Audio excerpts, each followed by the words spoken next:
Hello, welcome to the Crackpot Podcast.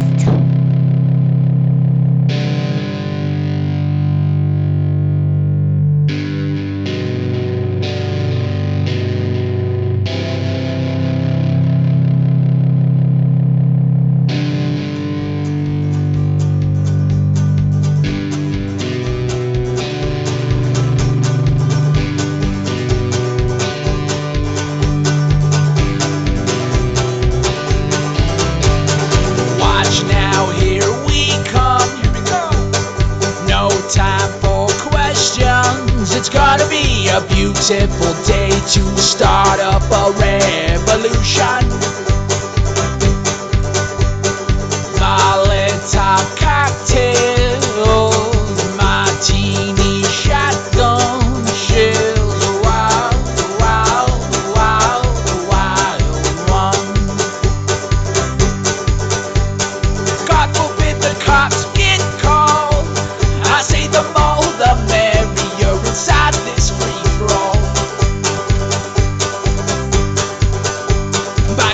Gotta see it all.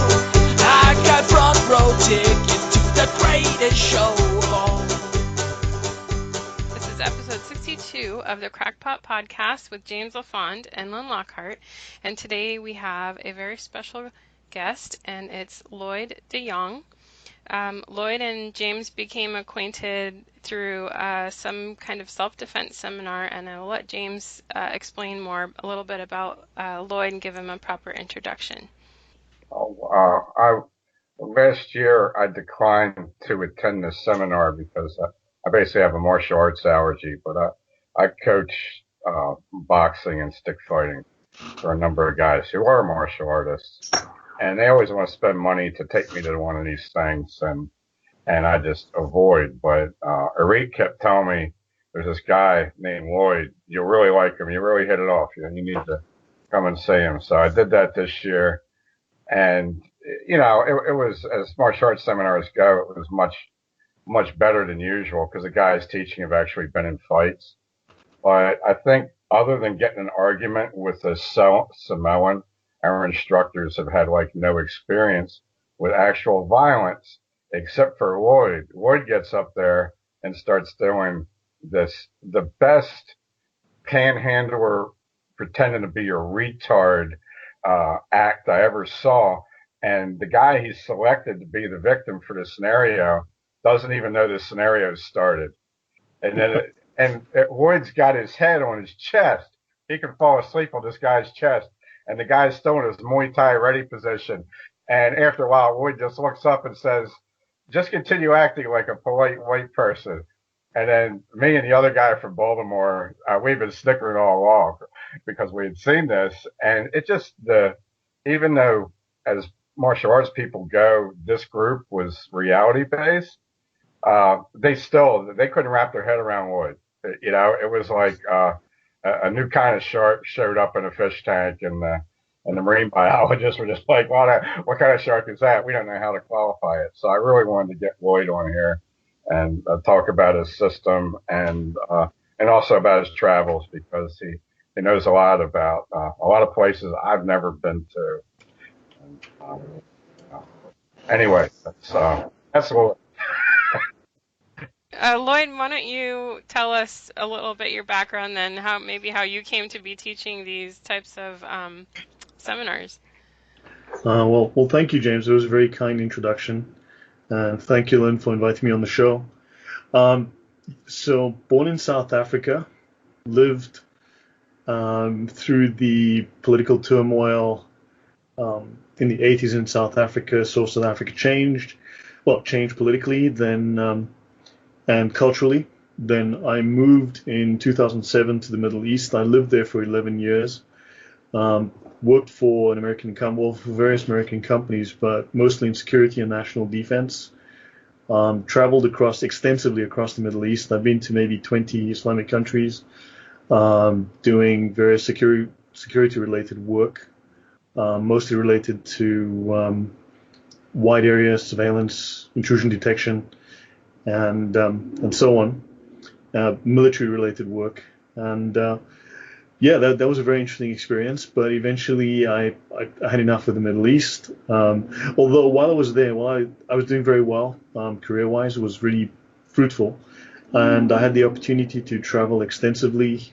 I've been to probably more than 200 cities around the world. I've been to at least 30 countries, um, and yeah, I've seen a fair amount of the world. But also, I started at the bottom. As I used to joke and tell people, we were down so low, I used to reach upwards just to touch the bottom.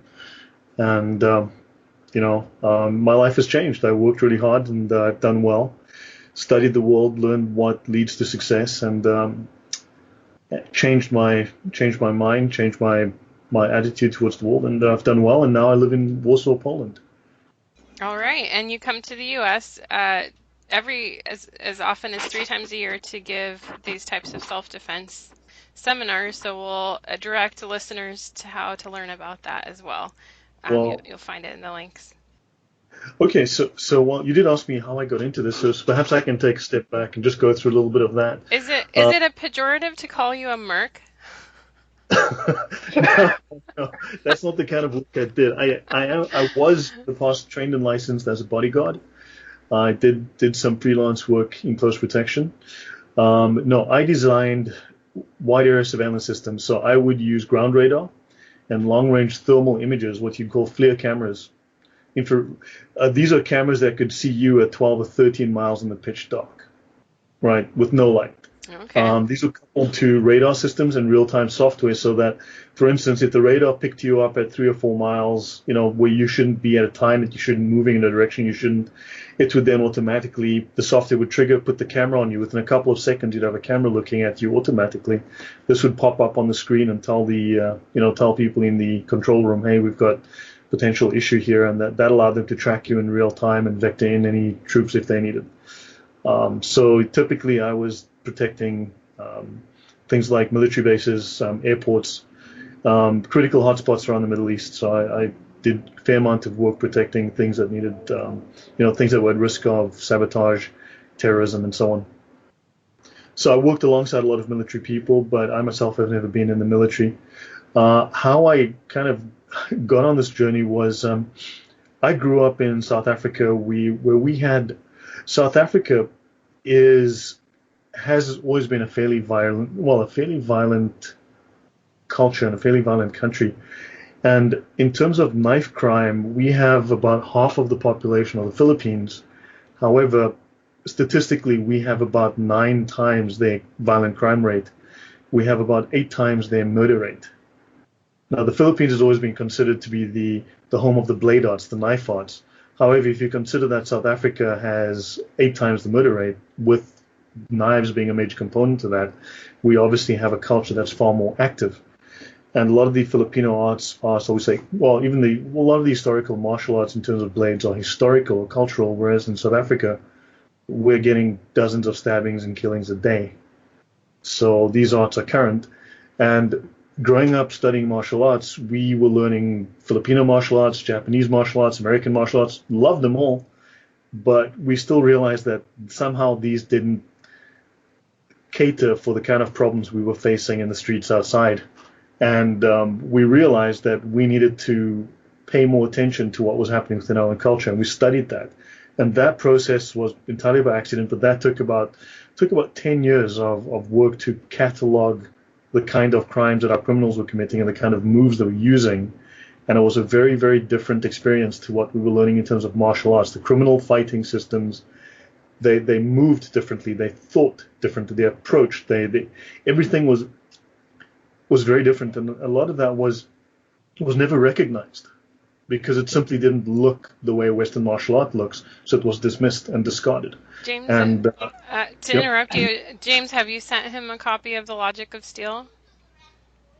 No, Oh. but you know what? I'm wondering now if I don't know if the time frame's right.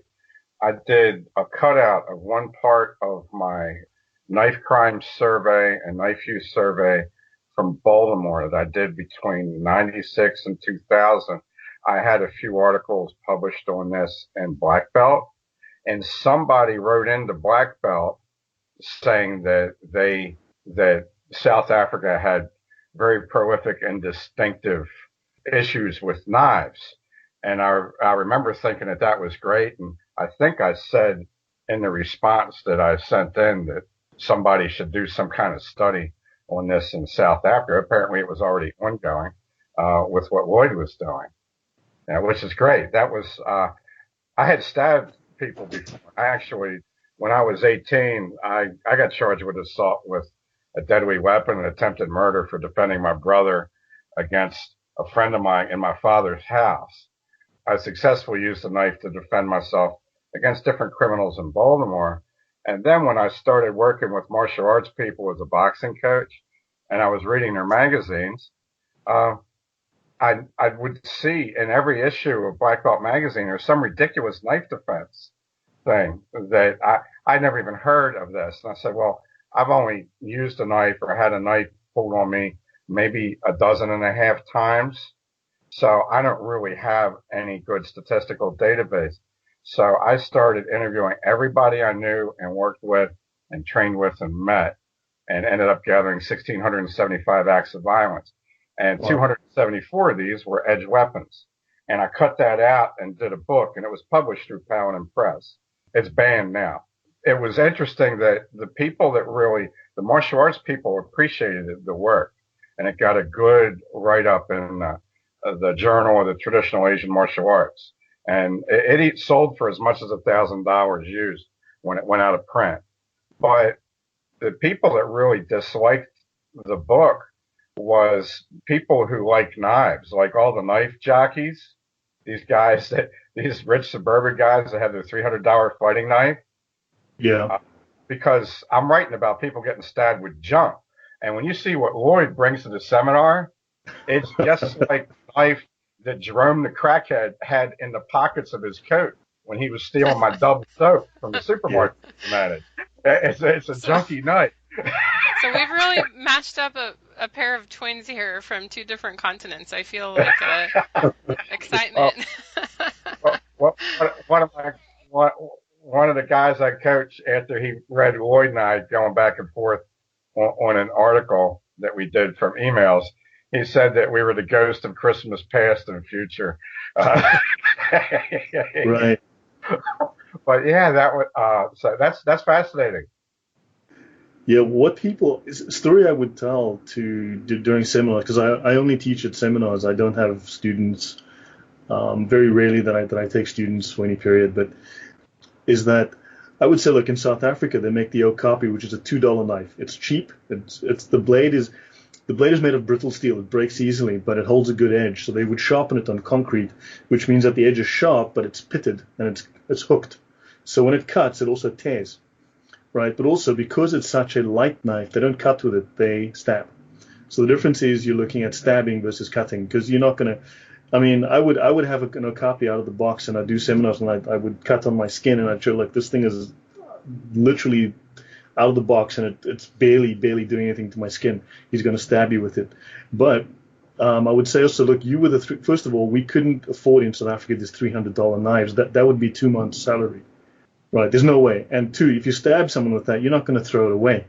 The police will find it in your drawer and they call it evidence, right?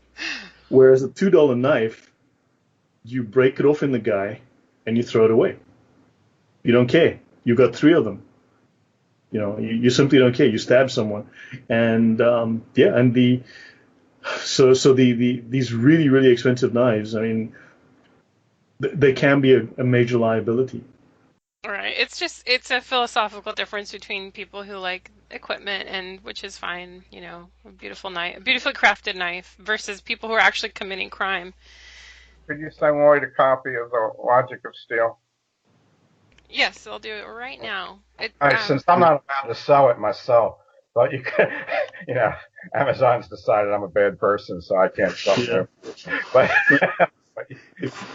there's one thing about Westerners is that Westerners think in terms of hardware, right? They would think, well, if there's a problem, I'm going to grab my gun, and then I'm going to use my gun and solve the problem. So we think in terms of hardware, right? Unfortunately, to get to the hardware, the problem has to get 99% of the way, it's got to get all the way to the point where you've got to now start using bullets. The issue is that the problem started socially probably well before and could have been dealt with words or other non-violent actions well prior, right? Or taken evasive action much earlier, which would have led to far less aggression and violence. So when we think in terms of hardware, we limit ourselves to that paradigm. And whereas the criminal, when I was getting up to these people really closely because they didn't identify the assault, there was no trigger that showed them this is an incoming assault. There was nothing that matched their paradigm of what a violent event looks like.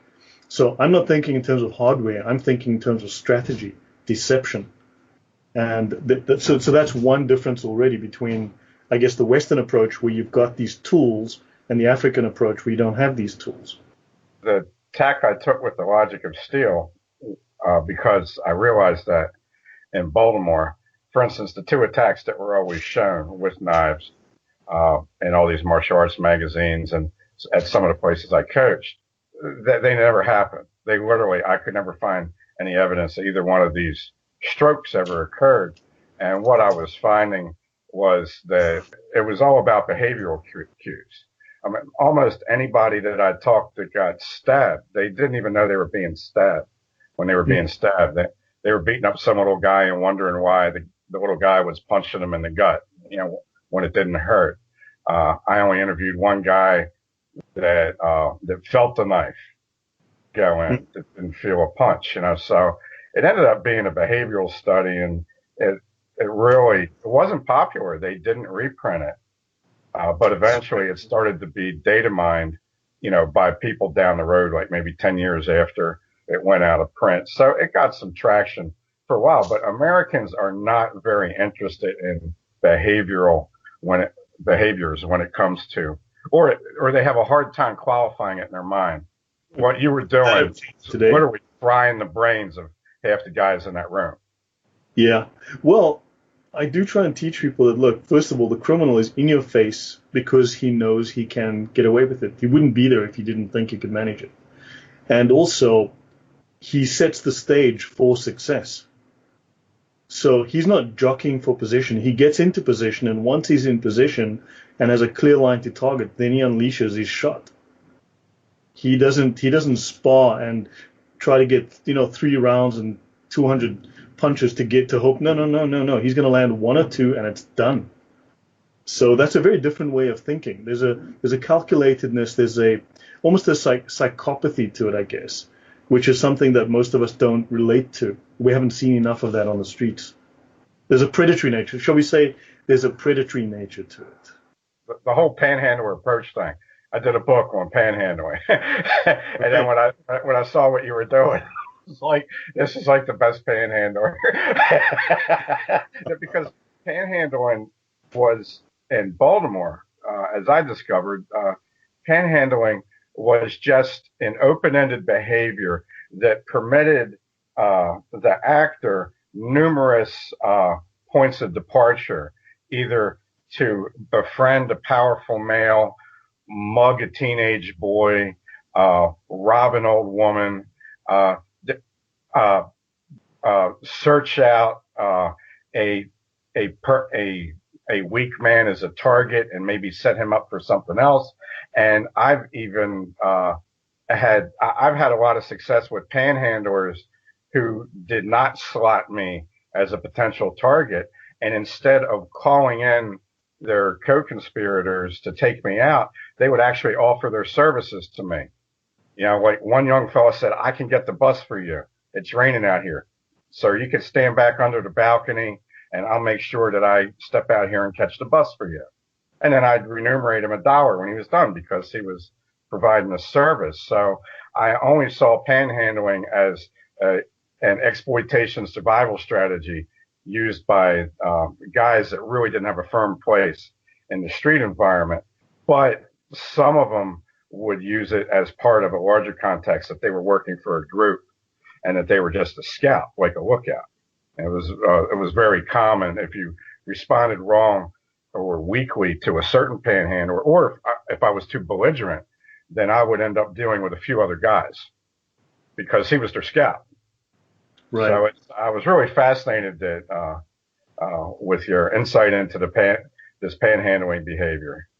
Yeah, no. Well, you can't always assume there's just one of them. As I mentioned when I did some of this, when I spoke of dealing with the person approaching, you create your personal boundary, you engage with him fully, so that you let him know, look, man, I've got potential claws and teeth too, but then look over your shoulders, look, check your six.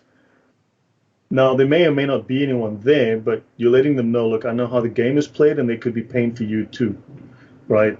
And so you're simply just de-escalating the situation while letting him make the choice, because he realizes you're wise to this.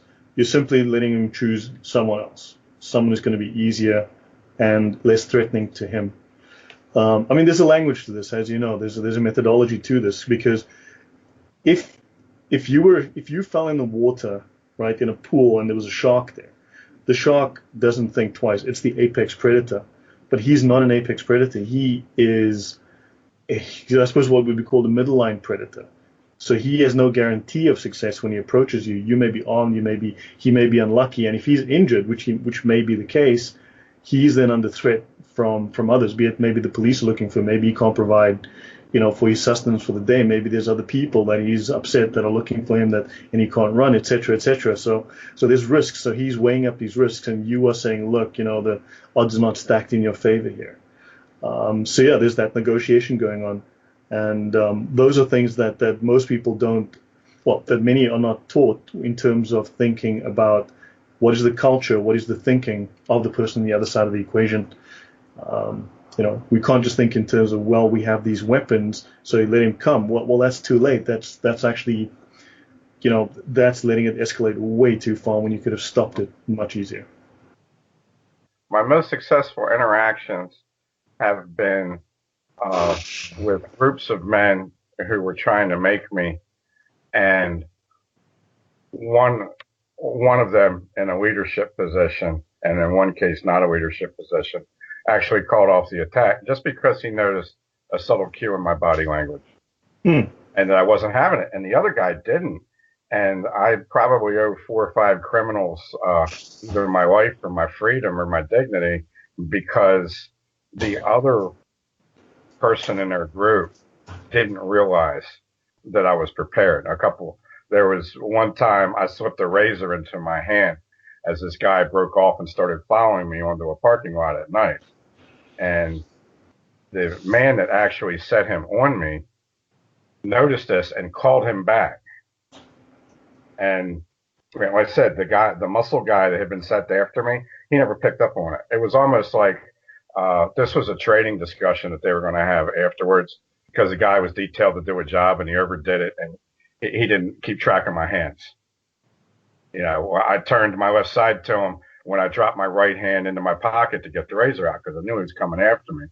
So if it's not for the other guy that called him off, I could have been in deep legal trouble for slicing up some innocent young fellow with a razor blade. The situation with law enforcement in the city I grew up in was such that you're really not allowed to protect yourself when you get attacked. So it's a disaster when you actually have to hurt somebody. That's the case in the UK now. The laws are so strict and so much against the person defending himself from crime that this is just allowed crime to just get out of control. I speak with friends of mine and acquaintances in the UK, and it's a massive fear for them. The guy who fended off the knife attack on the bridge, he was put into re-education for fear that he might, for fear that he might become anti-Islamic. So, and then he has since been denied some kind of social benefit that he should have as a victim of a crime. Oh. That's what, and they're constantly on Twitter. They're constantly the local police departments in the UK are constantly boasting of all the scissors and screwdrivers and butter knives that they have removed from circulation. Look, I can confidently say the UK is one law away from being a perfect, peaceful utopia. That's well put, Lloyd. Right, a man that married into my family was in the British Air Force about 20 years ago. He got out. His brother is still in Birmingham, England. My new family member has gotten involved in gun rights groups in the United States because of what he saw in Birmingham and what his brother's going through. His brother cannot safely walk down the streets in Birmingham, in the town that they grew up in. And it wasn't a great uh, extra safe place before, but he said now it's like, from what his brother tells me, it sounds closer to what I told him about Baltimore, which wasn't the case when he was a young man. So he's actually become politically active in the United States because of that. He doesn't want it to happen here. No, agreed. Look, tolerance. The UK has been overrun with the idea of tolerance, and it's spreading everywhere. But it's really just another word for cowardice, as with the dash of delusion. And because there's the idea that if we're just good, whatever that may be, we won't suffer any kind of harassment from people. But the world is full of predators. There are aggressive ideologies out there and cultures. That's what I was taught.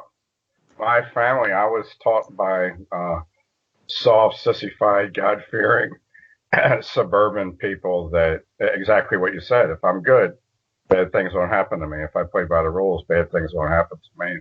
I was fortunate enough to get beat up on my first day of first grade by 3 children, and it put a question mark in my head that kept on resurfacing as bad things happened to me in the future. And then, I learned that I had been raised on a delusion. So, I have to be thankful for some people that attacked me young in life, for waking me up. No, I try and teach people that African culture, there's a reason African culture was backwards. There's the idea of shame, which you kind of alluded to within the discussion a moment ago, but we're ashamed to point out that this is wrong, that this culture is misbehaving, that these people need to be reprimanded for their behavior and put back in their place. We don't assert ourselves because we're embarrassed and ashamed of our culture. We felt we've done crimes 429 years ago, and thus today we have no right to speak up. But those are just really foolish ideas and assumptions that people have been pushing. African culture, as I teach people, is backwards for a reason. And if you look back, if I go just to South Africa, or if you look during the voyages of discovery, the European voyages of discovery, every culture they came to was hundreds, if not thousands of years behind the level of technology and cultural development of the Brits, right? Simply because those cultures had inferior ideas.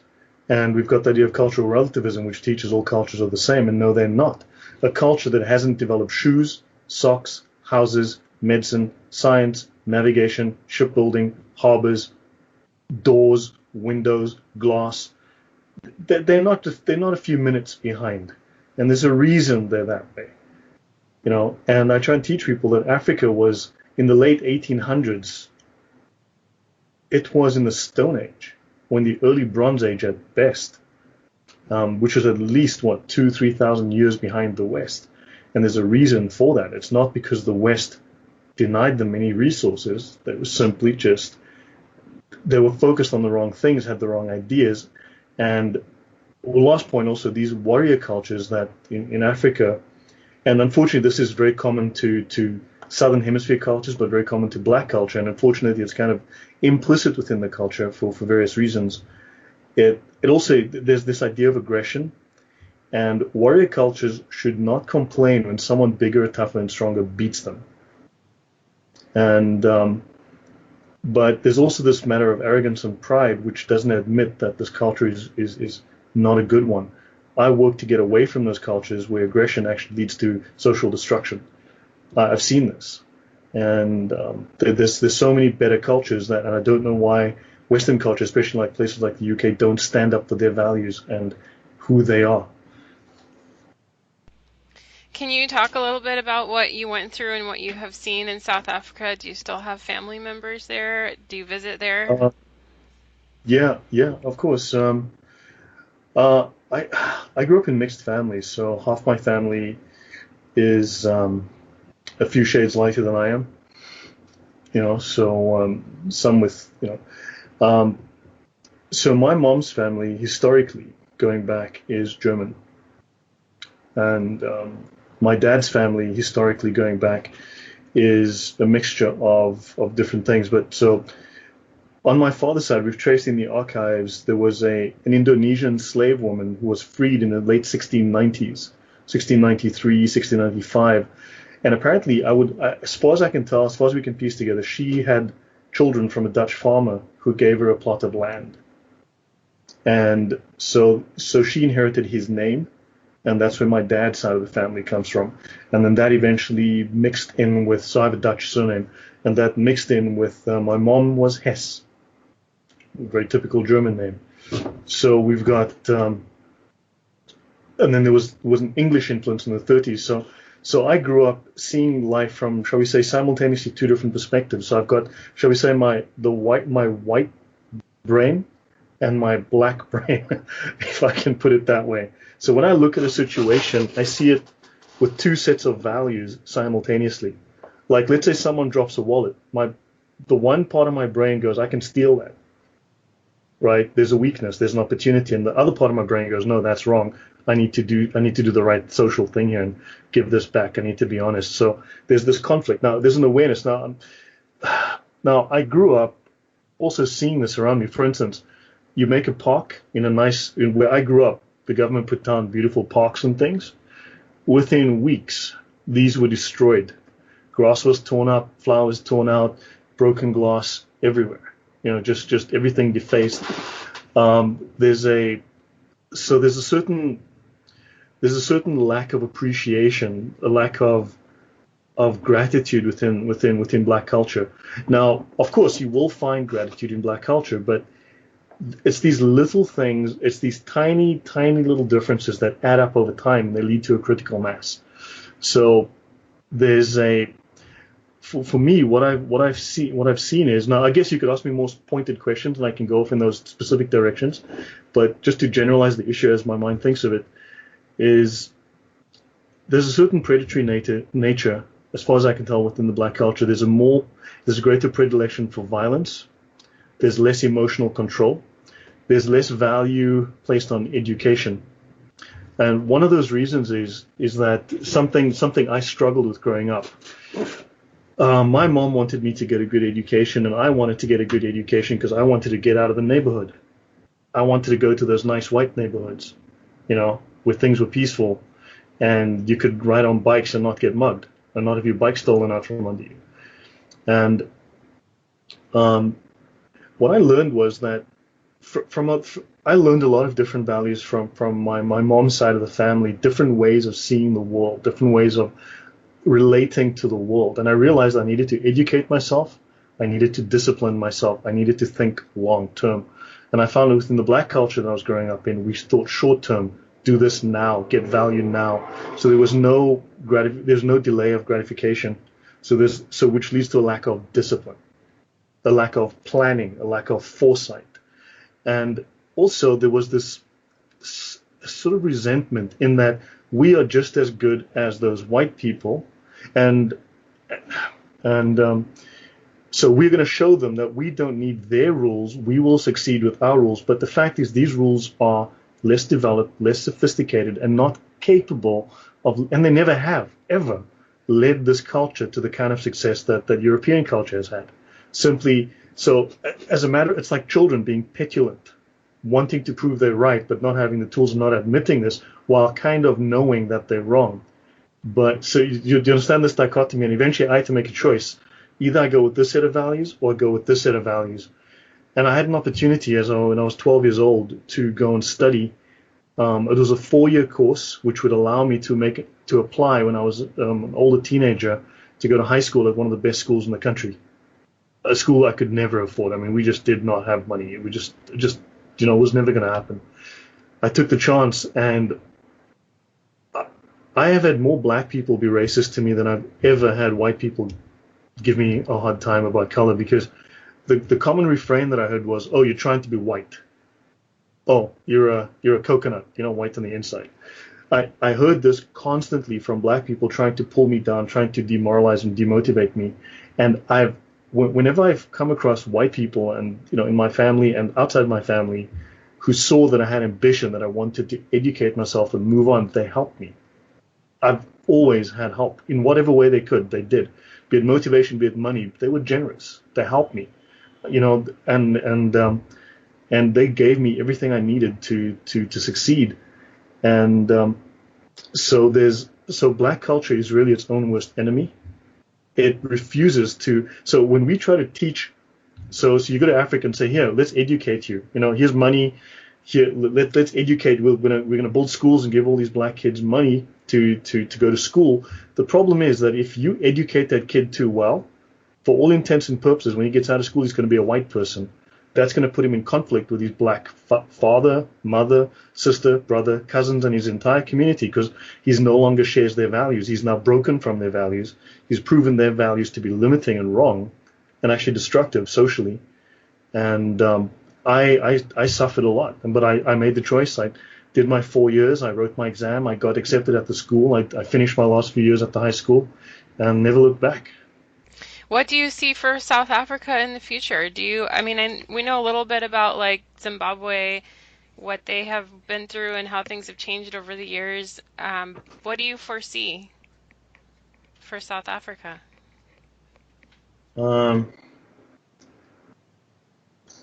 When Zimbabwe, so like I tend to say what I think, not because I'm being malicious, but simply because I'm just being straightforward.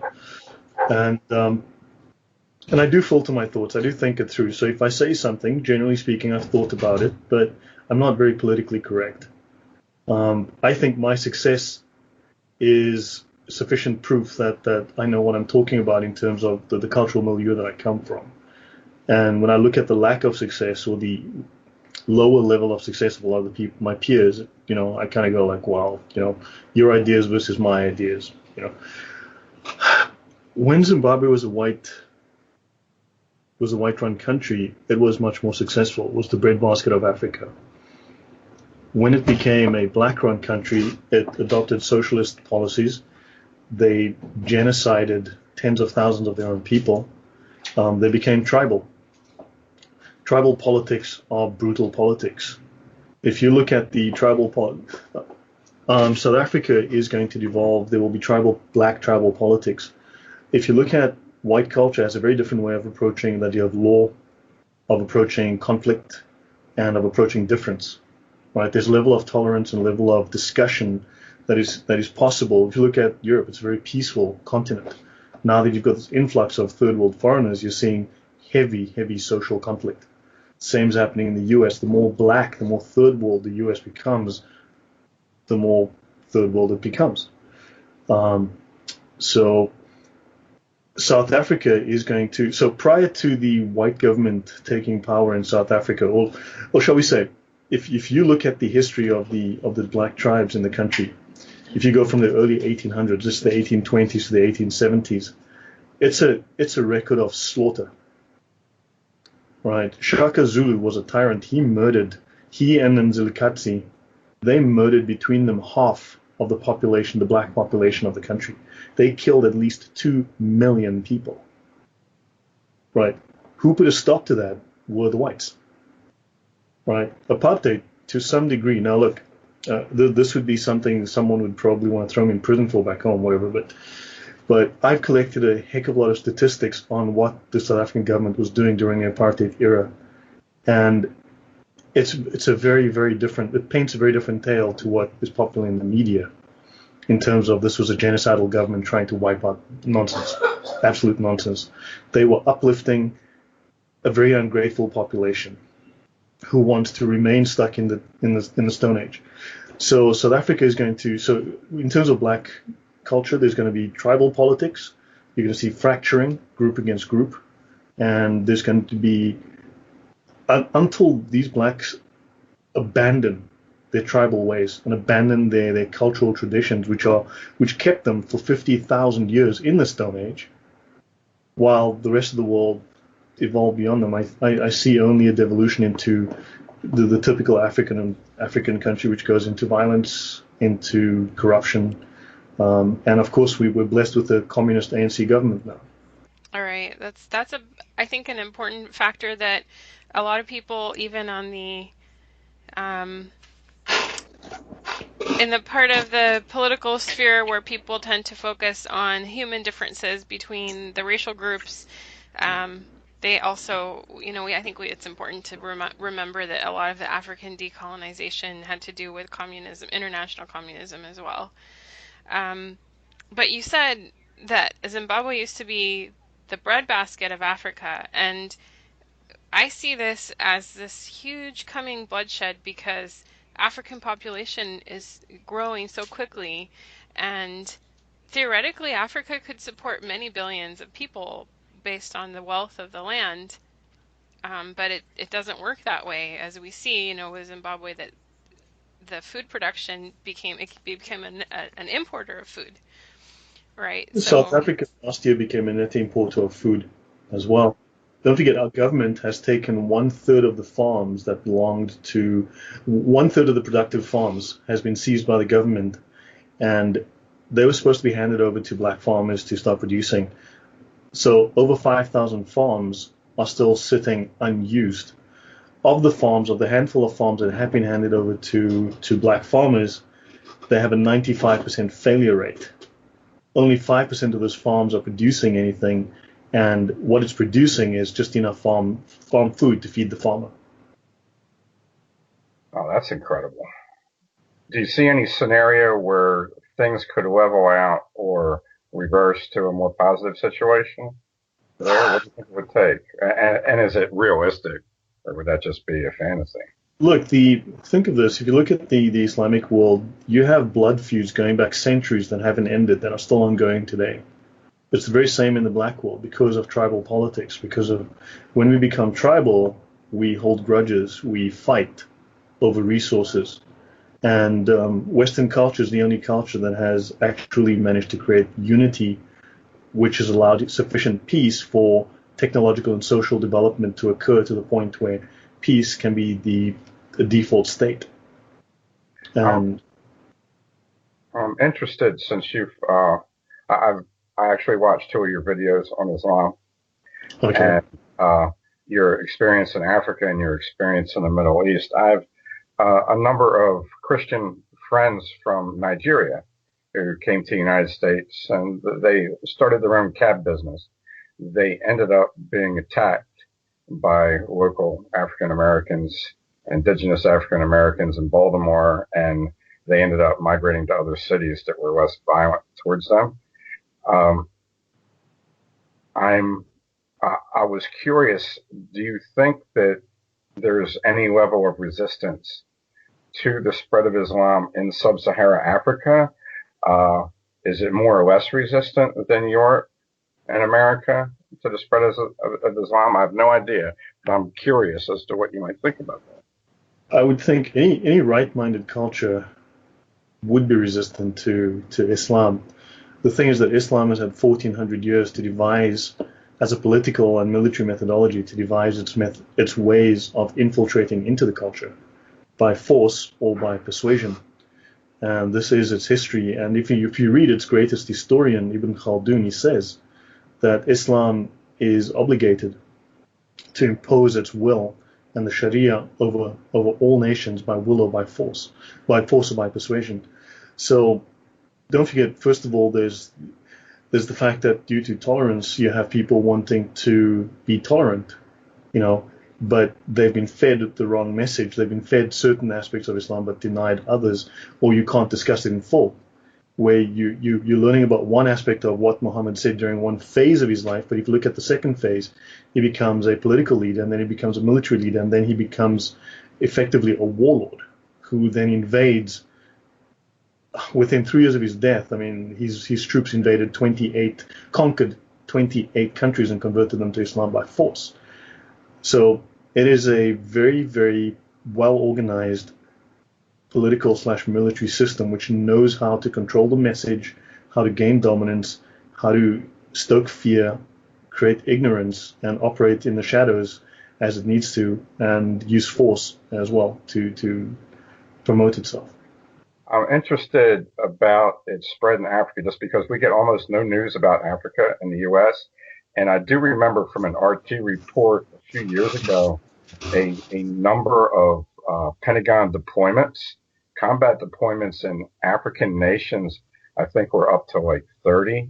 And I was just wondering, how broad-based is the intrusion of Islam into sub-Saharan Africa? Does it go clear across the continent from Nigeria to Kenya? It's growing. Well, if you look at South Africa, the Muslim Brotherhood recently had a conference in South Africa, in Cape Town, I believe. If you look at the ANC government, there wasn't a single Islamic despot or major terror figure that they didn't like. So they were close with anyone from Yasser Arafat to Gaddafi to you name the guy. They're in there. They are very pro-Hamas, which is a very, very dangerous it's a Islamic theocracy, a violent Islamic theocracy on par with Iran or with Saudi Arabia.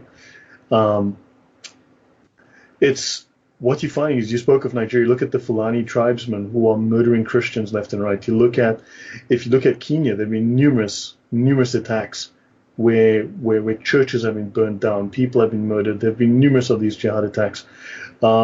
If you do just simply a Google on this one, but you'll find hundreds. In fact, it's genocidal. The levels of violence in Africa on Christians, because Islam is under obligation to wipe out the Jews and the Christians, to have complete dominance, and according to their various scriptures. And most people don't realize the Quran is a very incomplete book. It's not the only book.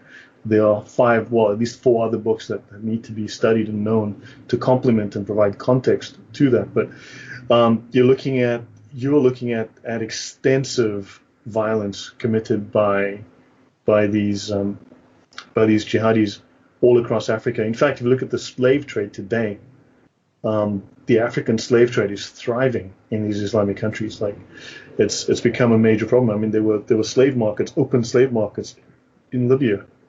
They converted an elementary school to a slave market. It was an RT story that I read a few years ago. It sounded horrific. There was when I was researching a novel I wrote on the famine in 1201 in Egypt, and other than the Quran, all I had was Harani, the history of the Arab peoples, and I started looking for some scholars that would predate 1200. I found the name of a man named Sina that would have been in the Middle Ages before the year 1000, but it might have been later than that. It was definitely before 1200 in the Persian area, Bactria, maybe they called it back then, and he spent his life fleeing from a warlord. These Islamic warlords would actually collect scholars like a prize fighter would collect a trophy belt. Mm-hmm. This man moved from city to city, escaping some man that just sounded like a brutal tyrant that wanted to have this highly intelligent fellow in his court. And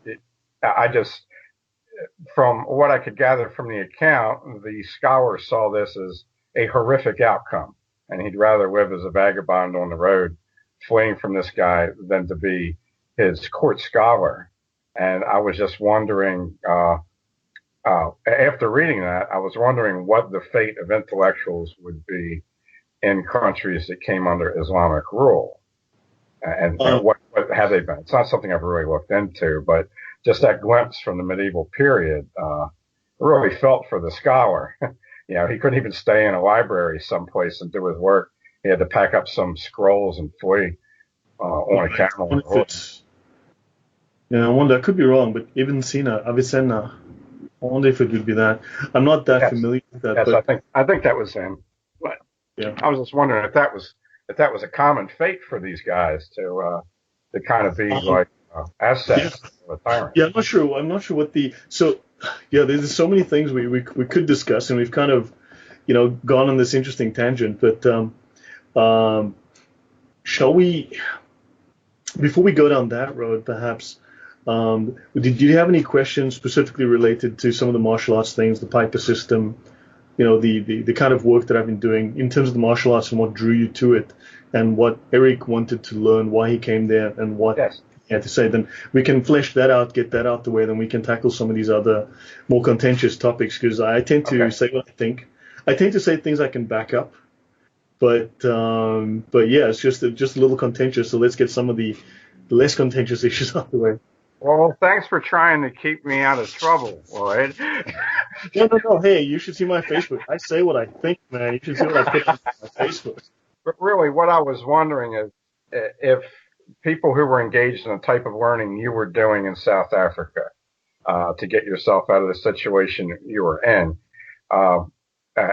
if Islam continues to spread south in Africa, do you think that's going to be what existed at is going to be damaged or imperiled by the process? That's all I was wondering about. I'm not sure if I quite understand if the migration of these ideas would alter the culture, you said? Well, if you had a situation where you actually were able to get out of your situation of being poor in South Africa by attending a school, I was wondering if that type of thing is going to be threatened by the increased tribalism that you were discussing, whether it's coming from Islam infiltrating or not. I think that look, there's numerous elements. First of all, let me add a few very un-PC things, but let's briefly touch on inbreeding. If you look at the two most inbred populations in the world, the first one is Arabia, fill in your own blanks, and the second most inbred population is Southern Africa, where I come from. Now, this would be amongst the tribal blacks. I'm not part of that social group. I'm not part of that genetic group, right? But you're looking at that grouping. Now, if you look at the average IQ distributions across cultures, Western Europe, you're looking at an average of 103, give or take. America, similar figures, right? No technological culture can survive with an IQ of lower than 95. You require that to have a high-tech culture, a peaceful, sophisticated culture. The closer your IQ gets to 84, the more likely you are to erupt into violence and use violence to solve problems. What is the average IQ in South Africa amongst the tribal population? It's about 75. Right? So what kept them in check prior to the arrival of the Brits and eventually the white government? Well, not a lot. They used violence to solve their problems. That's why they killed over 2 million of their fellow countrymen. Well, it wasn't a country at the time. It was just tribes warring over land. In fact, they didn't even own land. Then you had, of course, the apartheid system, which just means separation. You guys go over there. You boys go over there. We live in the middle. You guys don't fight anymore. Very smart idea, right? So as long as you're not fighting, maybe you guys can learn to read and write and become productive members of society. Great idea.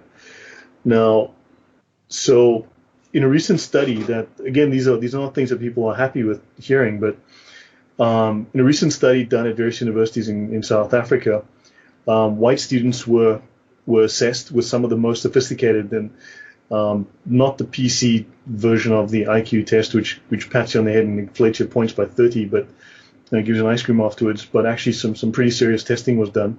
White students in this particular class, I think, had an average of 115 IQ, whereas the black students had an IQ of 85. There were 2 standard deviations below. So these were the smartest black kids from the smartest black parents, and they only had an average IQ of 85, which means that they shouldn't have been in those classes to begin with. They were unqualified and incapable of ultimately doing the work. So now you've got this whole the affirmative action, which is forcing these kids into position and saying, yeah, you're a doctor now, go build some bridges. Awesome. So this is a problem, first of all, in terms of black culture, that we're promoting people that just shouldn't, and we're giving people grades when they don't deserve it. And of course, if you give the guy a passing grade, he won't burn down the school. So I guess that's a fair trade, right? Because what's very common in South Africa, what's very common where I grew up, is the train is late, so you burn the trains down because the train was late, because there are too few trains, because the last guys burned the trains down, and they stole the copper wiring to power the trains, and they sold the copper, so now the trains are late. So now you burn the trains in protest of there being no trains. And you burn the ambulances because the ambulance was late. And It's a vicious cycle, and this is quite literally what happens, right? So first of all, you have that problem. You have people who are unable to analyze their own mistakes. Let's put that politely. So you've got a low IQ population that unfortunately doesn't have the cognitive resources for numerous reasons. Now, yes, they could, with good management and acknowledging the problem and saying, look, how about you guys work towards it? In a couple of generations, you'll sort that out. The other problem is that in terms of the Islamic infiltration that does happen, they start by altering the morals of the society, by infiltrating their mind, their perceptions into the country. So, so they infect you with their mind, to put it in those terms, and then they will use force. So it's a matter of it's a process of brutal violence coupled with very, very skilled manipulation of one sort or another. I'll pause it there. Okay. I have a scientific test that I do to determine when a neighborhood's too dangerous to live in Baltimore, that has to do with technology and IQ. And this is something that I've actually used to explain to people when they've asked me, well, what's the sign that you've just got to go, that you've got to clear out? When the local McDonald's or Burger King, when you can't get a milkshake there, when the kids, Really? Because these organizations, all their help is drawn from the local neighborhood. Even the manager is from the neighborhood. That somebody that works for the franchise might come in and do training.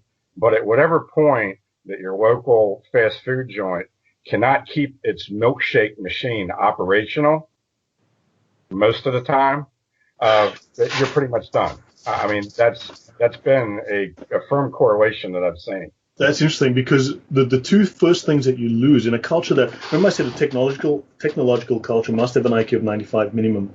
In cultures that don't meet that threshold, the first two things to go are planning, which is basically thinking ahead, and the other is ongoing maintenance. Yeah. You can't do either of those things. It's happening here, and it's a microcosm when you look at a McDonald's, because I think, James, the reason would be that those jobs pay so little that they can't support a commuter, basically, right? So, It's the same with supermarkets. I worked in the supermarket business. Your department heads and your store manager, he doesn't live in the neighborhood. All right. But that 110-person staff, 90 to 100 of those people live in the neighborhood. All right. So it's a good measure of what's in the neighborhood. And they're going to be some of the better people in the neighborhood, too, because they're actively working in a situation where a lot of people choose not to work because they can collect welfare just for having a child. Yeah. Well, if you go back earlier in the 20th century, and if I go back into South Africa's history, in many ways, black people were more educated in the past than they are now, simply because we've let standards slide. We've allowed standards to slide. And of course, lazy people are simply just going to go with that because it benefits them. It's greedy. It's greediness. That's part of the cultural differences, right? The fact that merit isn't really part of that culture. Entitlement is, but that's black culture and other cultures too. So if you go back to if you look at the reading standards of your Confederate soldiers, they were of a level that your university students don't possess today. If you look at the letters written back home or the diaries, they had a use of language that even I'm not capable of achieving. They had a diction and an ability with letters that I don't have today. And I'm not bad. I'm pretty decent. I'm way better than most. So if you go back as well, the social structure. I mean, back in the 1930s, 1940s, you had 75% of black families were whole families where, you had very few births out of wedlock. Today it's 77%. That's right after the welfare state came in. So it's actually been declining. Absolutely. And in South Africa, it's also declining. Yeah. Right. And if you impose these standards, people will shape up. Right. I am proof of that. If my peers would just apply themselves, not be lazy or want more out of life and then do the work, they get there too. Well, I always like to say that Clarence Thomas, who's the Supreme Court Justice here in the United States, black man, He went to a segregated high school, and his segregated high school he learned Latin in his segregated public high school. Wow. No, there's no high schools left unless you're paying Yeah. really big bucks for a prep school where Yeah. you can learn Latin. Yeah, what fascinates me is you read about, like, take someone like Thomas Sowell, right? Or any of these black intellectuals, they say the same things that I do. None of them we all seem to speak the same language. We have the same sort of background and experiences. And it's simply because we've allowed these lazy people to set the agenda. It's easy to find the worst in any group, and this is being done to all the groups, however you want to slice it in America. You find the worst of them, and those are who you elevate. You know, you do it to women between women and men. I mean, it's not just a racial thing. You know, it feels like our culture is elevating the worst in everybody. Yeah, but part of it is if you look at the communist agenda, and I'm going to go, so I guess I'm going to go on a little trip here, right into left field. That's fine. But some of the work that I do, and I do some fun things with some fun people. But if you look at the communist agenda to erase identity, to erase difference, right? The idea of having discrimination in the sense of being able to tell the differences between and describe the differences between, that's very much a communist agenda, and this is now being promoted as mainstream in the West. So we don't see the differences between things. We're all the same. But this is simply denial of reality. We don't see the critical differences between men and women, between cultures, between people of low education, people of higher education. We are supposed to be equal, but in what terms? That's too vague. So because of this simply creates great disruption. And I don't feel that the devolution that we are seeing is organic, just like South Africa's devolution is not organic. That was planned. The ANC sat down in the 70s and the 80s, and they drafted a plan to take over the country and impose their political agenda. So the country is declining now simply because of that. It was not organic. It was specifically planned. And in the case of the U.S., this is clearly also not organic. And this is entirely in line with the agendas that were written specifically by these communist planners. I mean, McCarthy was right, by these communist planners, because it's word for word within their agendas, written decades ago. Yeah, it's clearly, I've done historical research for a couple of different subjects, and there is a clear break with things published after 1945. A lot of Americans, it's popular to think that things really tilted in that direction in the 1960s. But in history books, I'm finding a strong leftward socialistic tilt in 1945. And you can find it also in cinema too, if you go back and look at old black and white movies and just check for whatever are the norms back then. And America is susceptible because of the fact that hardly anybody has read the founding documents. And for instance, you have the idea of moral equality in the founding documents. That was understood to be moral equality, not that every man was created equal in terms of ability. Just through the dumbing down, just through the dumbing down of the way people learn, and the fact that we don't have anybody, even on educational staffs or in academia, that are really capable of looking at language context from 200 years ago and what it meant to people back then.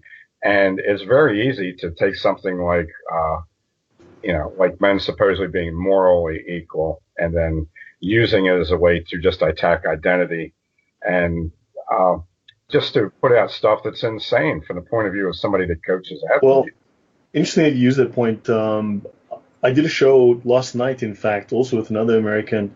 We were discussing ideological warfare, and I was mentioning that ideological warfare, what we call psyops or psychological warfare, it really is all moral warfare. And because there's only room for one set of morals, one set of values in your head. So they've got to somehow erase those values and install their own. So they have to somehow shame you into giving up your values or make you forget those values. or they have to make you too irrational to understand those values. And when you are this lost, you look for meaning, and they're happy to provide it with their new values. So yeah, there's so they have to destroy the underpinnings of what your value system is, and the West has had the best value system ever created. I mean, I adopted those values. I chose those values, not the values of my home society, shall we say, of my home social group. I chose the values of the European culture that I aspired to, adopted those, and did very, very well. So so there's been a concerted effort to make that change, and I see this, and this is something I'm very afraid of, in that I also see the African mind, shall we say the third world mind, infecting the West.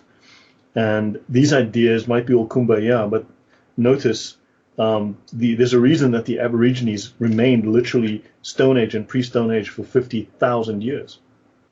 That the Bushmen remained Stone Age for 45,000 years.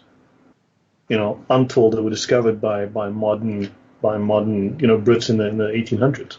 There's a reason they remained that way and did not develop. It's not because they were comfortable, because I happen to like flush toilets, electricity, and running water. Right? Those cultures are incapable of evolving.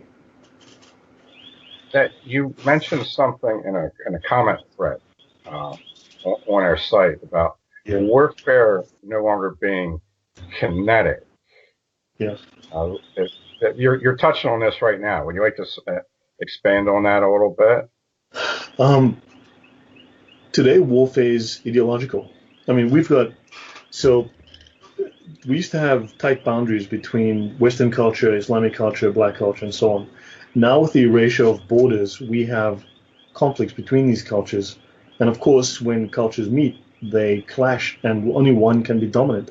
Just as you can only have one set of morals that in your head at any given time, in any given geographical area, you can really only have one culture that is dominant, especially when those cultures are antithetical.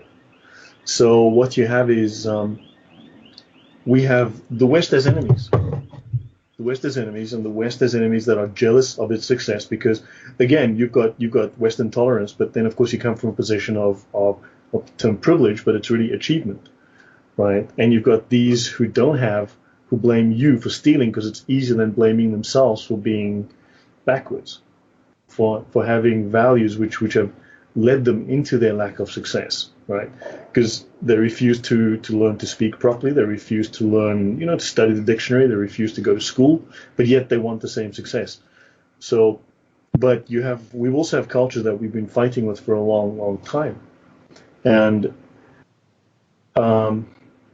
they've realized that they cannot beat the West militarily, so therefore they have to invade in other ways. They have to utilize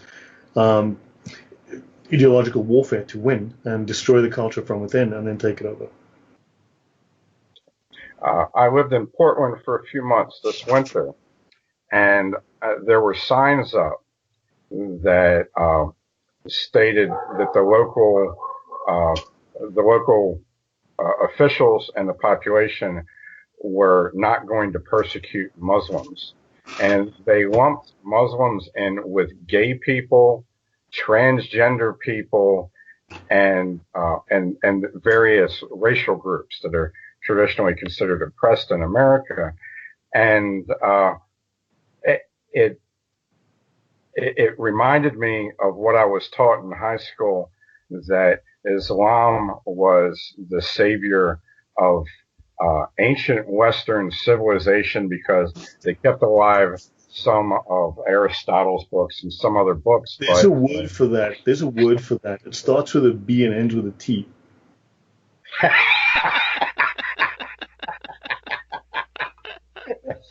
Well, this is why I brought up Cena before, that this one intellectual was hunted to the ends of the earth because some warlord wanted him as a zoo animal.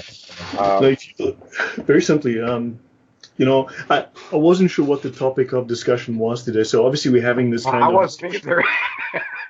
around a few contentious issues, but that's fine. If I knew we were going to focus on one given topic, I would have prepared on one given topic. But fine.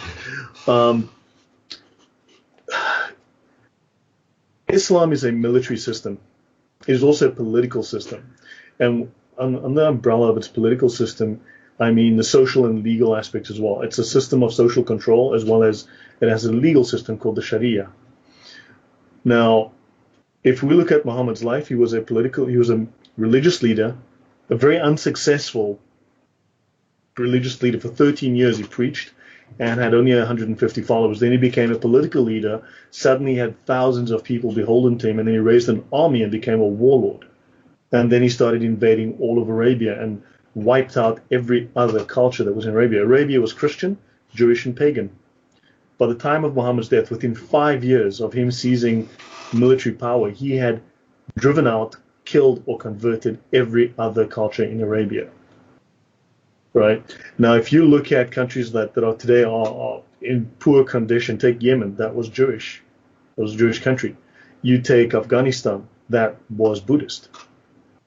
Right? You look at these countries that have some serious issues. Syria was Christian, was the very first Christian country. Now, so Islam is a political system and a military system. It's a highly militaristic doctrine. It's a conquest ideology. However, it is also not the most sensible ideology, so they fight. However, they believe that they have a mandate to impose Allah's will on all of humanity, on all of the earth. They have to impose the Sharia. Now, the preeminent organization, now this man, I did a 7-part series, like 10 hours of this stuff. Then I did 4 more parts on Judaism and so on and how that all impacts. But so we could be here literally the entire night, but I need to now pick and choose what I'm going to speak about. But briefly then, the preeminent organization that is pushing ideological warfare in America and in Europe, but let's focus on America, is the Muslim Brotherhood, the Ikhwani Muslimun. They date back to 1928, and they are very well funded, very well organized. In 1935, they created the special apparatus, or the secret apparatus, which was the military wing of the Muslim Brotherhood designed to do their jihad terror. And they created the template, which now is used for the creation of, they're the seed and the source, the incubator of all of the majority, 90% of the Islamic terror groups today. The head of Al-Qaeda is a Muslim brother. The head of ISIS is a Muslim brother. Osama bin Laden, Muslim brother, right? And they have been planning for decades with huge amounts of funding. Saudi Arabia provides funding. Qatar provides funding to them. Pakistan provides funding to them. Iran provides funding to them, right? Works very closely with them. Hamas is a branch of the Muslim Brotherhood in Palestine. CARE in America, the Council on American Islamic Relations, is Hamas in America. They're Muslim Brotherhood. So they created a 5-phase plan to take over America. They started in 1962. They founded, I think, the Muslim Students Association, and they've been working diligently. Now, in 1991, the FBI discovered the Muslim Brotherhood secret headquarters in the States. It uncovered 80 boxes of documents. There was a massive trial, led to the largest terror funding trial in American history. And these documents were presented and never contested.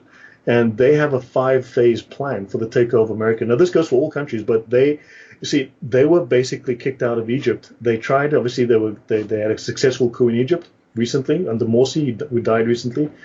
He then fouled up the government and the country so much they kicked him out.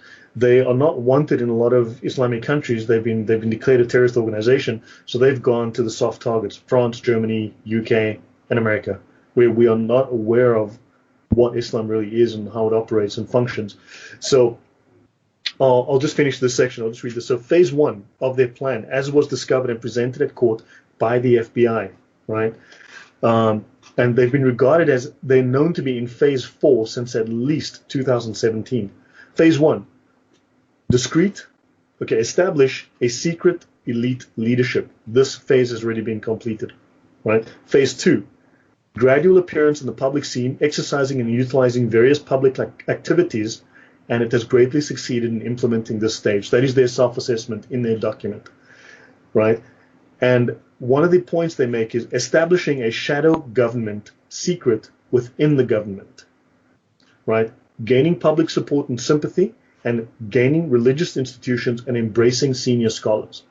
Infiltration, basically. Now, briefly, Saudi Arabia. Now, the Soviet Union spent billions of dollars every year promoting communism, for infiltration, for indoctrination, etc., etc. Saudi Arabia alone spends 3 times more promoting Islam than the Soviet Union did at its height. So Saudi Arabia has triple the budget that the Soviet Union was spending annually. Where's that money going? And we know where it's going.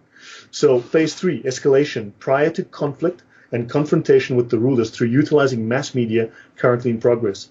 Phase 4, open public confrontation with the government through exercising political pressure. Say hello, Ilhan Omar, Rashida Tlaib, Linda Sarsour, and others. And training on the use of weapons, domestically and overseas, in anticipation of 0 hours. It has noticeable activities in this regard. Phase 5 is seizing power through a coup, where Islam will be imposed on all of the states. 9/11 was phase 1 of this plan. Right? 9/11 was the opening shot in their 21-year plan. Yeah, it's one thing I love to remember about 9/11 is that more Muslims were admitted to the United States after 9/11, more and more rapidly than ever happened before 9/11. So you would think the opposite would have been the case, but the numbers. No, because it's coordinated. Yeah. This was the rallying cry. 9/11 was the rallying cry, right. The proof of strength. Yeah. Right, the rallying cry to gather around the flag. And they had already prepared the ground. Don't forget, you've got to think of these as criminals. They've prepared the ground already. They already had the social media bullets had already been planned. I want to bring it back, yeah, because you said something that this was, it connects back to, I think, what you teach in your seminars and what a lot of James tries to cover, and it's how people recognize aggression. And it seems like we have lost this ability to recognize aggression on any level, where we have thousands of people marching on the southern border. Literally, actually, thousands of Africans now are marching through Mexico to arrive to the United States. So that's amnesia. So, yeah. Okay. No, that is a specific strategy. There are 3 things that must be achieved when someone wants to topple a country non-violently through ideological means. Right? There's multiple tools. Now, look, there's 6 areas that they need to attack. Not all of them, but law enforcement, the religious order, labor relations, and others would be, there's 6 of them, but those are 3. Now think of the ICE situation, your border. Law enforcement's being attacked. ICE is being attacked. So they're disrupting law enforcement. $15 an hour wage and all sorts of other labor issues and people being sued at work for this, and labor relations has to be affected and disrupted because they have to create frustration. Frustration with government leads specifically to self-doubt. That self-doubt leads to distrust of the wider community because no one is solving my problem. I'm on my own. So this leads to isolation. Right? These are predictable psychological steps. And also, it means that you cannot unify. Other things are you have to remove words from the diction. You can't say certain things. You can't say tranny anymore. Right? You can't call something what it is because, and also this leads again to frustration, but also you cannot identify the enemy. That's called message dominance or information dominance. It's a military term. Now, there are 3 things the 3 main tools they will use. They've got their 6 main targets, but the 3 main tools they will use are shame, because you do not defend what you're ashamed of. Amnesia, you cannot draw support or inspiration from what you don't know or have forgotten. And the 3rd is irrationality, destroy logic and evidence with rhetoric, propaganda, and emotion.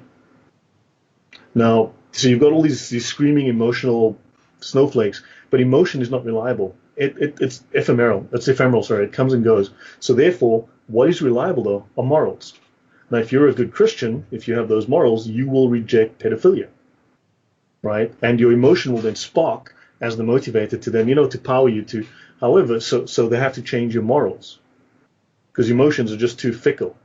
So they have to install new morals. So anyway, so now you've got to be shamed out of your morals. Now think, the term racism was a term from Trotsky, I think. It's a communist term. So was the term demoralization. Why? Because to be demoralized is not to be depressed, is to have your morals removed so we can remoralize you with new ones. I'll pause there. This is a long way around to get, but okay, I'm still keeping in touch with what's going on in Baltimore. Right. Every year, there are as many machete attacks in Baltimore as used to happen in a decade. when I moved to Baltimore. There are now twice as many knife killings a year in Baltimore as when I was doing my survey in the late 1990s. And now we finally hit the tripwire with Latino deaths. We would have one Latino death every other year in Baltimore up until last year. We've already got like 4 or 5 this year. So we've got, and I personally stopped one Somali, a guy from mugging some people at a drugstore a few years ago, after our mayor publicly asked for 1,000 single Somali men to be moved to Baltimore in the wake of the riots, when she told the police to not defend against looting. Nuts. So we're right for knife attacks, and this is something that you're an expert with. Lloyd can put a knife in your neck before you know he has a knife. Okay, I've been there. So, well, I'd like you to describe the Piper system and how it came about, and what your plans are for the future for propagating what I think is going to be more needed in the future. Well, I see African migration all around the world, and I see these problems growing. I speak to people around the world, and so this method or these ideas of moving, which are antithetical to Western means and often unknown, are spreading. So yeah, I'm very careful who I teach and why. I reject a lot of opportunities I have in the past simply because I don't want to teach criminals to be better criminals. So South Africa has a very interesting history. Of course, you've got the black tribes, that the Zulus, the Xhosas, and so on, the Nguni, who had methods of fighting with the stick, right? Their own stick fighting method. So you'd have the blocking stick and the striking stick, sometimes with a little shield around the hand, and you'd have the stabbing spear, which Shaka developed. So he's short stabbing spear with a large shield to protect the body. So you've got these two fighting methods, the two preeminent fighting methods in Africa. Then they never developed knives. They had the spear and the stick. Then you have the Dutch who brought the Indonesians who came from the what we call Malays today in South Africa, but actually mostly Indonesians. They brought silat, and of course they were fishermen. They brought the small knife. Now you've got the Brits who brought boxing, and this kind of blended together. So in the prisons, these groups met, right, and they obviously were enemies, eventually made gangs and so on, made peace and so on. And these ideas, these African ways of moving, which are very different to Western ways of moving. Think the salsa versus the waltz, two very different ways of moving, right? So these blended. So you've got this historical idea of silat blended with African movement, very hard, very heavy. So when you work with a knife, it's almost like you're doing stick fighting. You're hitting really hard. Right, it chips bone, it breaks bone, it rips ligament. It's not designed to cut neatly, right? It's like you're hitting with the brick in your hand. Now, blend this with boxing, and then you've got some boxing footwork, some boxing. I mean, you've seen this. I mean, you're a boxer. I'm no boxer, right? I've had 20 minutes of boxing training in my life and got a headache from sparring with the guy.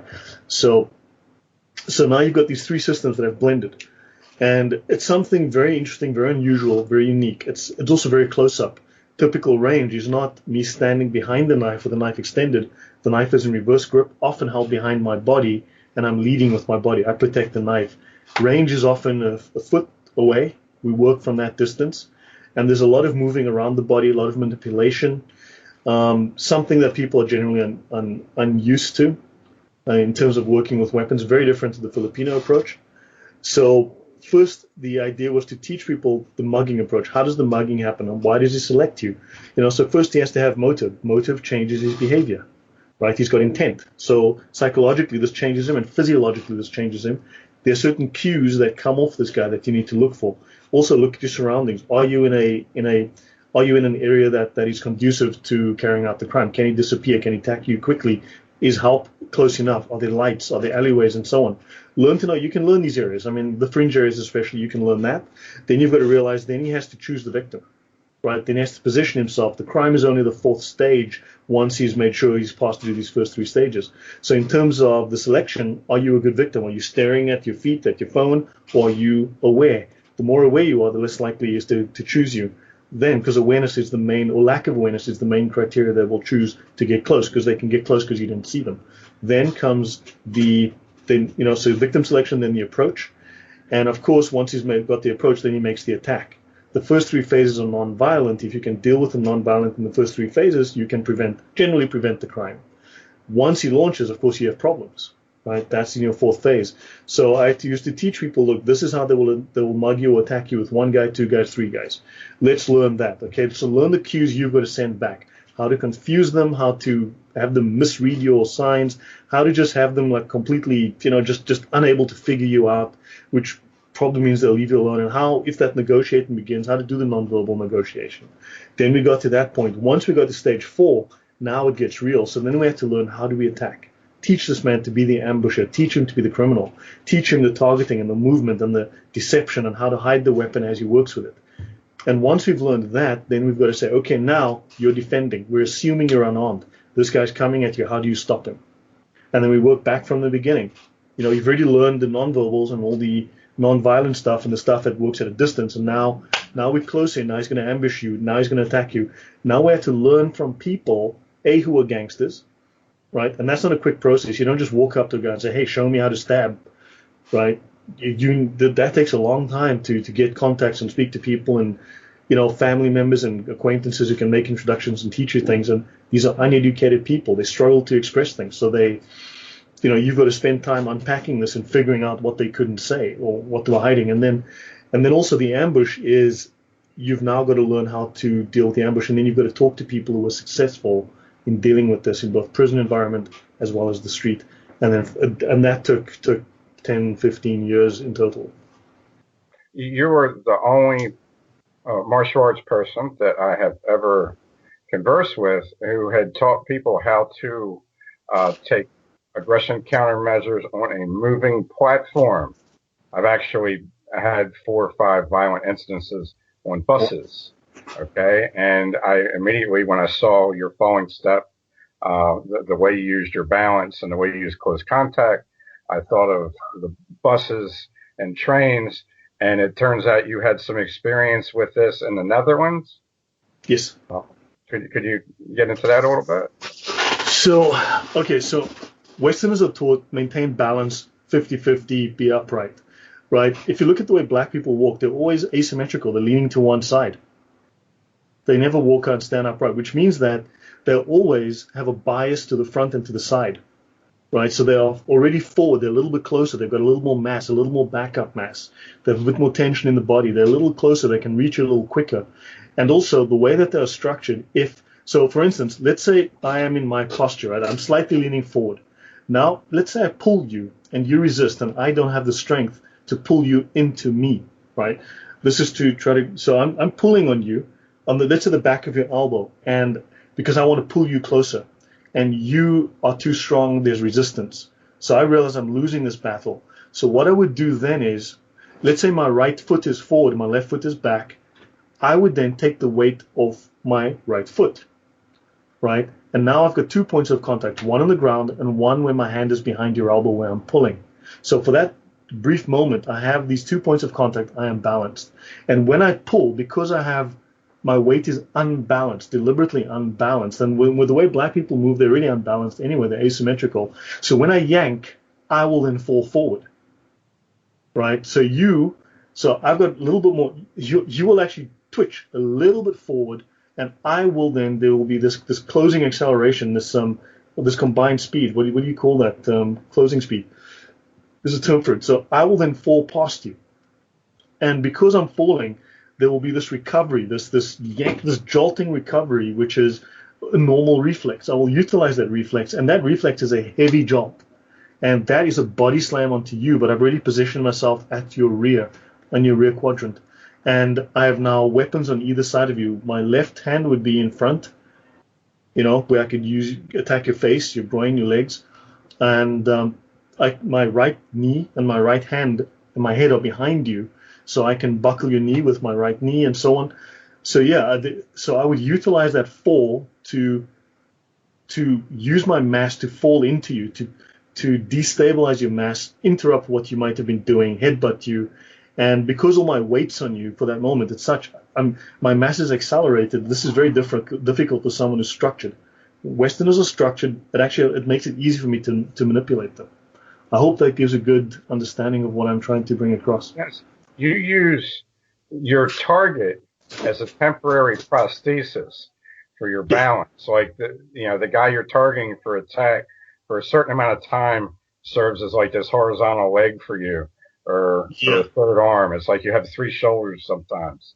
Right. So if I were in the front of him and I had, let's say, my hand on his chest and I was leaning into, let's say he pushed me, let's say he came forward and I pushed and I felt that his forward pressure was too much and he's going to overwhelm me, I would then remove that hand from his chest, because now I have, again, 2 points of balance. It's in my left foot. I don't need my right foot. I lift that up. And now I've got, for that brief second, my right hand on his chest. And when I remove it, I will fall forward and offset his incoming acceleration. So that is sufficient for me to fall. That short fall is enough for me to actually stop you dead and then take initiative again. So this allows me to rob you of initiative, and I don't utilize technique for that. I literally just use my reflex. Lynn's been watching you, okay? And I want to explain to her, Lloyd's two open eyes and the way he's spacing with his hands, he's spatially meditating out loud. This is what a guy looks like that has high levels of biomechanical recall. So when you're out on the map with Lloyd, he's like a sonar radar system that's using you as part of the terrain. You're actually part of it. And and it really reminded me of some of the older boxers that I worked with that started to break down their standard, as you would say, Western type of balance.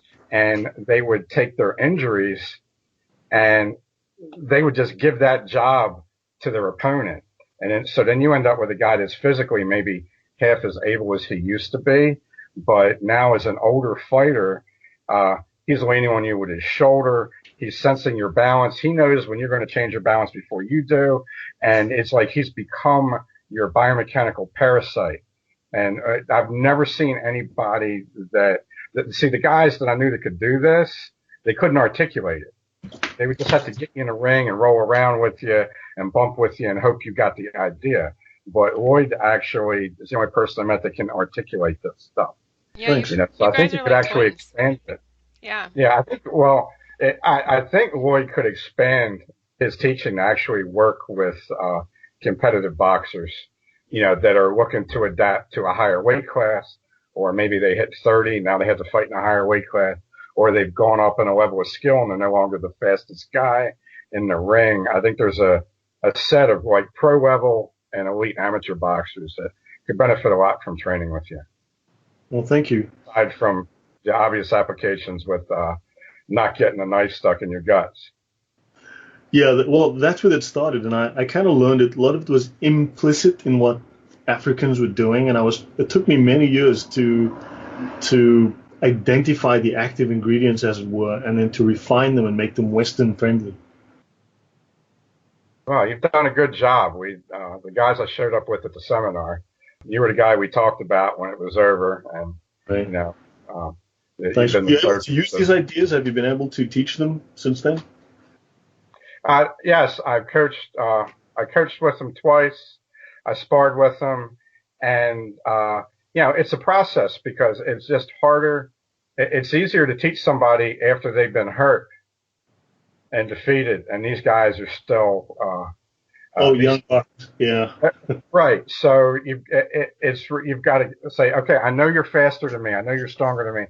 I know you're taller than me. Work with this. Okay. So I've had more success applying what you showed us in my sparring with them than they have. So I'm just trying to use myself as a conduit. And the top guy who you met there, the big blonde boy, he told me that he wants to do more one-on-one because he just noticed that I was doing something a lot different after we saw you. And what I did is I used 6 other sparring sessions with other people to practice using what you were showing us with your balance. And again, it just keyed it up even more in my mind that this is similar to what older boxers do. Right. So manipulating balance and the other person. And I just tried to apply both of those to how I use it as an older stick fighter. And it's worked. And I've used it for more high guard work.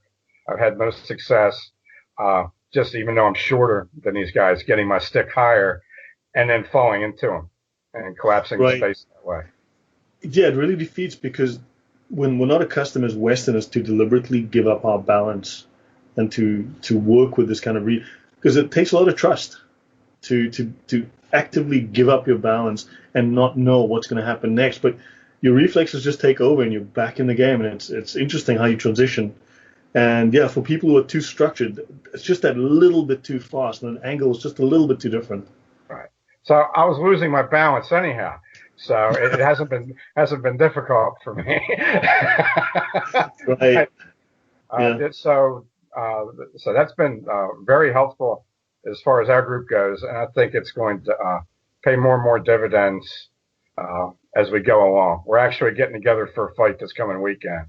Right. I've been using it extensively for the counter ambush stuff, because once you understand the problem, obviously now you can realistically look at the solution, and a lot of the counter ambush stuff, it's very, very effective. And again, it takes trust. People have to learn to go in sometimes when logic tells you step back, get away. But if you look at survivors, you talk to them and you see what they've done and you start to analyze them, sometimes you got to go in.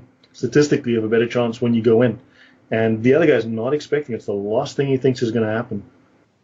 For the stick fighters, what I've combined it with, which has helped, is doing a pulling downward stroke as opposed to a chop or a strong pivot stroke. Doing a whipping stroke where I'm pulling my hand in immediately towards my body, a very close stroke.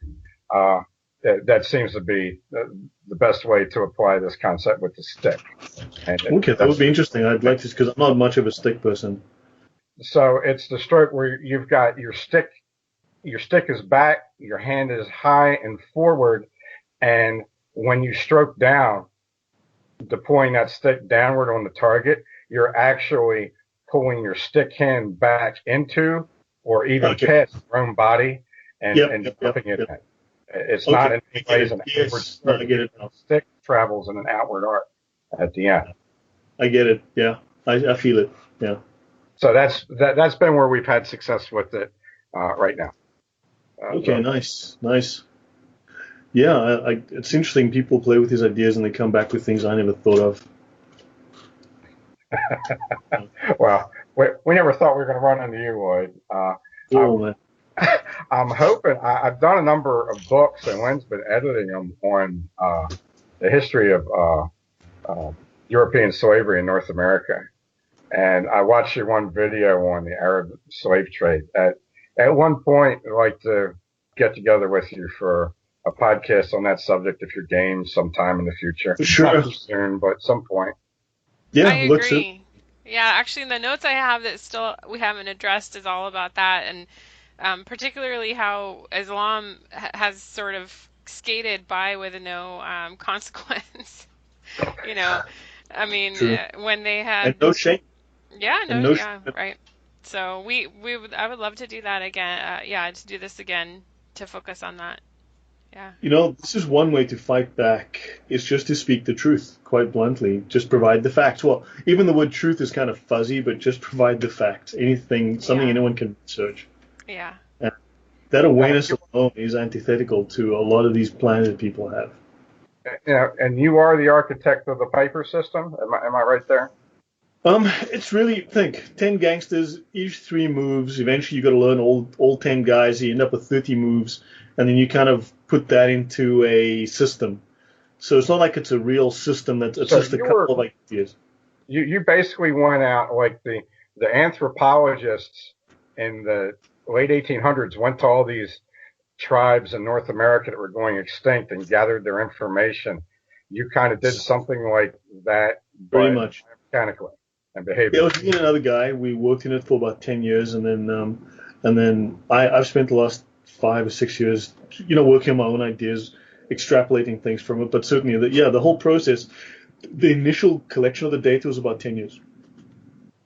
Do you have at this time any plans to be in the United States that we can tell listeners about? I was due to come sort of around September, but that is now. I do have a couple of people. As I said, I used to come regularly for seminars. My delay with my visa caused me problems. I was supposed to make 2 or 3 trips already. So I am in discussion right now for, I think, the third quarter of this year. Is that what? No. So after September, I'm in discussions right now. So let me keep you guys up to date. Yeah, keep us up to date, and especially if we get to talk again, I want to make Which sure. part of the world? So where exactly is Baltimore? It's on the which state is that in? Baltimore is in Maryland, and it is between Washington, D.C. and Philadelphia. Okay. And as far as how far inland it is from the Atlantic, where we met in Pennsylvania is about at the same longitude. Okay. So I'm expecting to be in Chicago area or Illinois. That's one possibility. So I'm working on that. Because when I do travel, I try to do more than one event, obviously, So yeah, I'll keep you posted on that. I'll be looking forward to seeing that. And any event you have coming up, you send me the information. I'll do an article promoting it on the site. Okay. Excellent, thanks. And Lynn, any questions from you? You've been quietly listening. I've been listening and enjoying your conversation together, and that's my job. I just do the recording and put it together, put it online. So I have things, but I know it's late for you. You're already past midnight, so. Yeah, I actually have another call in about an hour. Oh. Yeah, the same guy that I did the last shows with, he asked me to come back on tonight to talk about the Muslim Brotherhood and their infiltration, their political infiltration into America, and their plan, the whole plan to basically conduct a coup in the States. Yeah, it's another thing that's good to try to bring people's attention. We talk about politics, but we try to stay above the fray if we can. No, I work with source documents. I work with source documents that I can reference and links. If you've seen my shows, I have hundreds of citations during each show. Oh yeah. I named authors of the books. Novels, the ones I looked at. What's that? And particularly the one on the Arabic slave trade. Yeah, you would. Well, Lynn's my poor, much abused editor. She would probably appreciate editing one of your documents more than editing one of mine because she's got to go hunt up all the links. Yeah, no, I use hundreds of citations. So I use things I can reference to documentation. I don't talk about the Illuminati Bigfoot Alliance.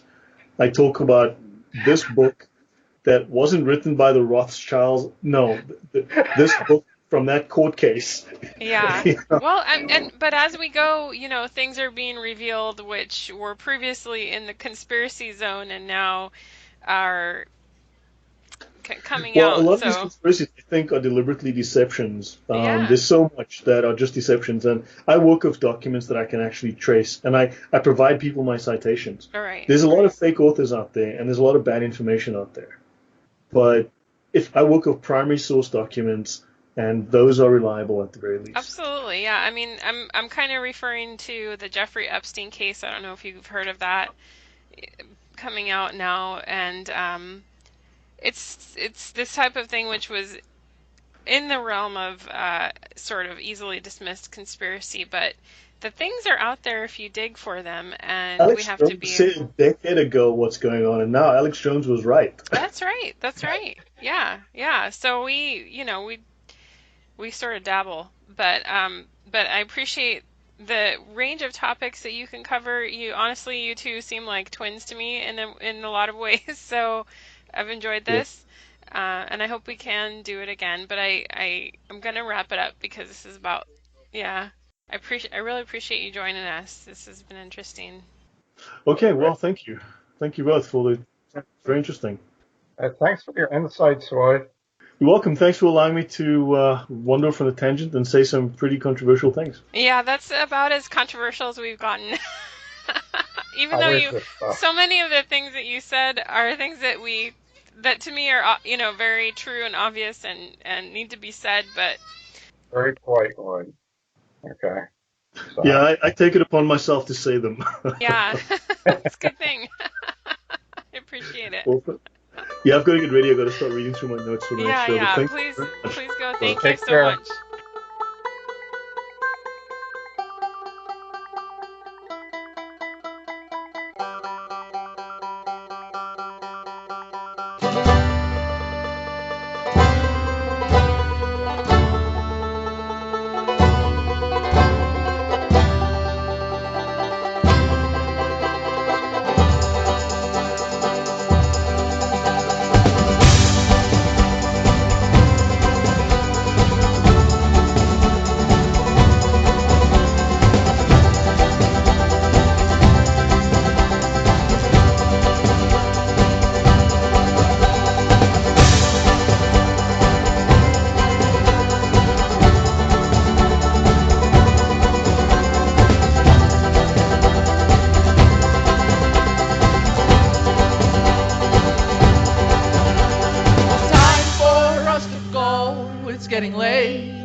to do in outer space. Mother Earth can wait. We will take the ones worth saving. Pack your bags, we are vacating now. Forever, forever. There's a cosmic radio in my head, and it's reading news articles, and the correspondent sadly said the universe is flat. He also mentioned that gravity is caused by our cavities and our reflection of time's not a receding headline, it's all mass produced in the back of our minds. Let's face it, there's some things that we will never know, and I don't ever want to know. And so it goes. Let's fuck it up, let us run amok, let's do the things that we want to do. We're animals after all. Let it go, friend. We will see you again at a later date or another life. You will be fine. I know everything must go when it is just about time.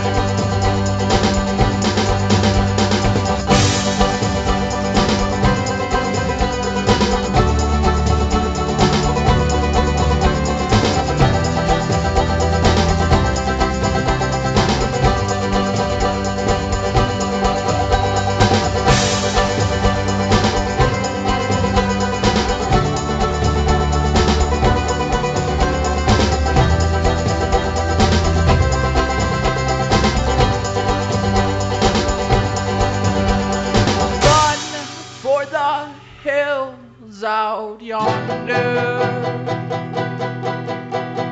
through the traffic and the people too.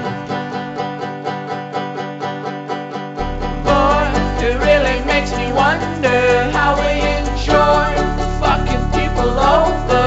You used to be happy once.